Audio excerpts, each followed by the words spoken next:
Filthy, destructive, disease-ridden wild hogs brought to New Mexico from other states are now spreading out of control. 4 years ago, they were in just 3 counties. Now they're in 17, threatening people, other animals, and even the land itself.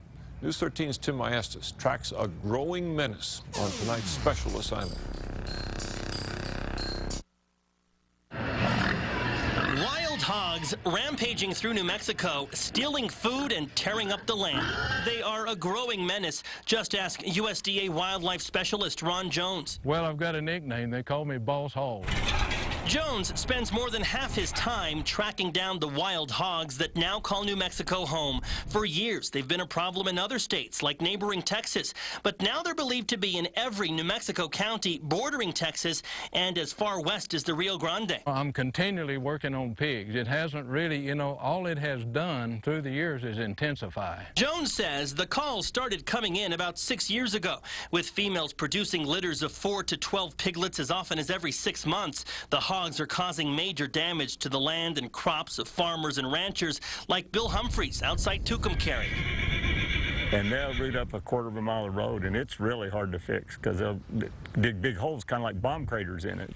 It's clear that the number of hogs are increasing. Humphreys and Jones showed us some of the damage the hogs left behind. About 2 acres of torn up grassland Humphreys' cattle can no longer eat. What are they looking for when they dig up the land like this? I got it right here. This is a hog feces, and if you'll notice here, there's all these ectoskeletons of bugs. Jones says each wild hog causes an estimated $200 in damage every year. He's caught about 300 so far. So where are they coming from? I've been in on 2 DNA projects with these feral pigs,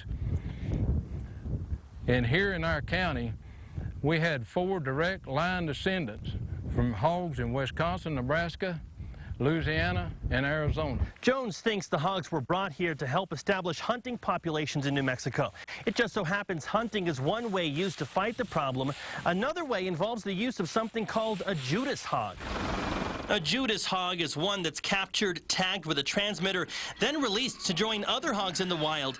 They are then located, followed, and shot, sometimes in special flying operations. That's why they call it a Judas pig. The pig is leading us to them, to his friends.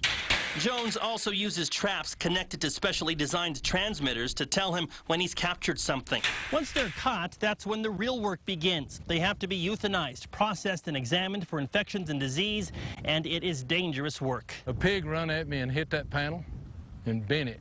It took a lot of force to do that. And they're very, very aggressive then and, highly, highly agitated. The exact number of feral hogs in New Mexico is unknown.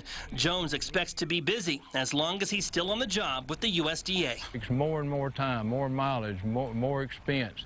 It's just a continuous thing. Tim Maestas, KRQE News 13. According to the USDA, the hogs have been less active during the hot, dry weather, but now that the rainy season has arrived, that is what they love. I guess all that mud, as we know, hogs love.